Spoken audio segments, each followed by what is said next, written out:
मृत्यु एक अंत नहीं है बल्कि चेतना की सबसे बड़ी परीक्षा है। आत्मा जब शरीर छोड़ती है तो वह कहीं खो नहीं जाती, वह रुक जाती है एक ऐसे द्वार पर जहाँ न जीवन है न मृत्यु बल्कि केवल स्मृति। आज की कथा उसी द्वार की है।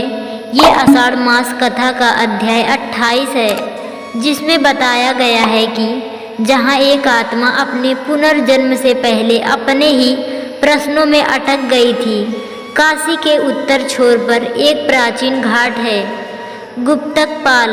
यह घाट कभी किसी शमशान का भाग हुआ करता था, पर सदियों से कोई वहाँ दाह संस्कार नहीं करता। लोग कहते हैं वहाँ चिताएं पूरी नहीं जलती, वे सब रुक जाती है। वो उस घाट की सबसे बड़ी विशेषता यह है कि वहाँ की राख कभी उड़ती नहीं, कभी बहती नहीं, बस ठहरी रहती है।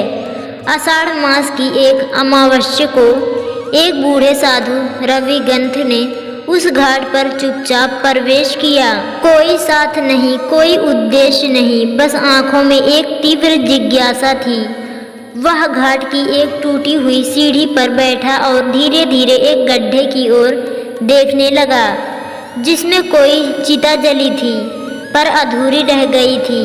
उस गड्ढे से अब भी धुआं निकल रहा था और उसमें से आती थी एक धीमी फुसफुसाहट, मैं अब भी हूँ, मैं पूरा नहीं हुआ। रविगंथ जानते थे यह कोई सामान्य स्थान नहीं। उन्होंने आंखें बंद की और त्रिटक प्रारंभ किया। कुछ ही क्षणों में उनकी चेतना उस धुएं में समा गई। अचानक उन्होंने देखा एक आत्मा उस धुएं में उलझी हुई थी, न ऊपर जा पा रही थी, न किसी योनि में प्रवेश कर पा रही थी, बस वहीं घूम रही थी।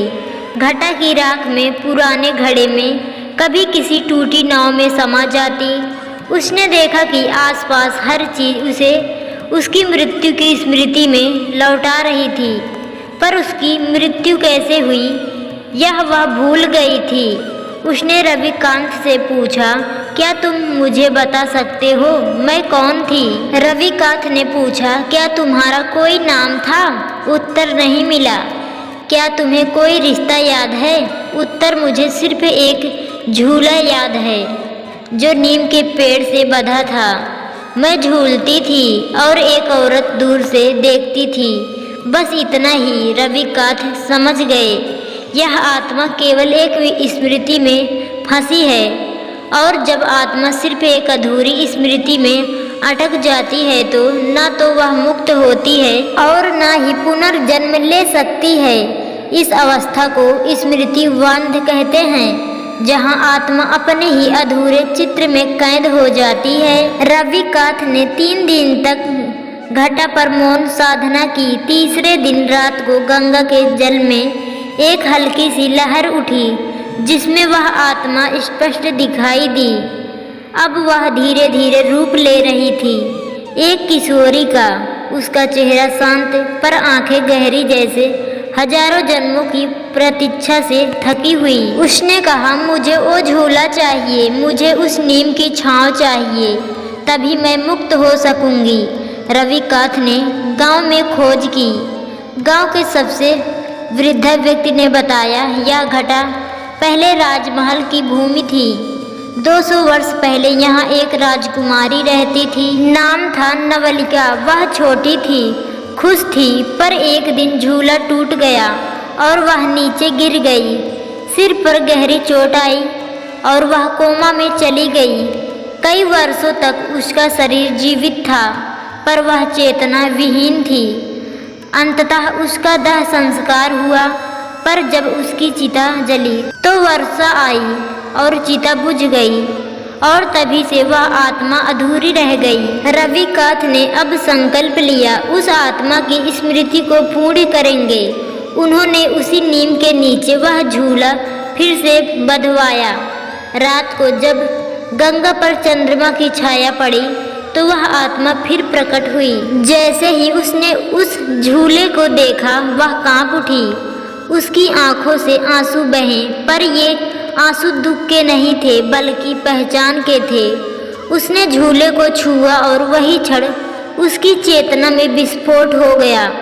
उसे सब कुछ याद आ गया, अपनी माँ, अपनी आखिरी मुस्कान और वह वाक्य जो वह बोल नहीं पाई थी, माँ मैं लौटूंगी और पूरा खेलूंगी। वह आत्मा धीरे धीरे झूले पर बैठी, झूला हिला धीरे धीरे और जब उसकी गति तेज हुई तो आकाश से एक दीप्तिमान प्रकाश उतरा।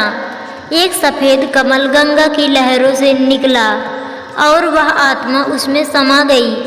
इस कथा से यह बोध होता है, मृत्यु कोई पूर्ण विराम नहीं है।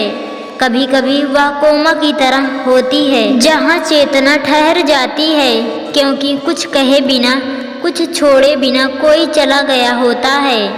आषाढ़ मास वह काल है जब ठहरी हुई आत्माएं फिर से अपने अधूरे चित्रों को पूर्णता की ओर ले जाती है। क्या आपने कभी अपनी स्मृतियों में ऐसा कोई चित्र देखा है जो अधूरा रह गया हो?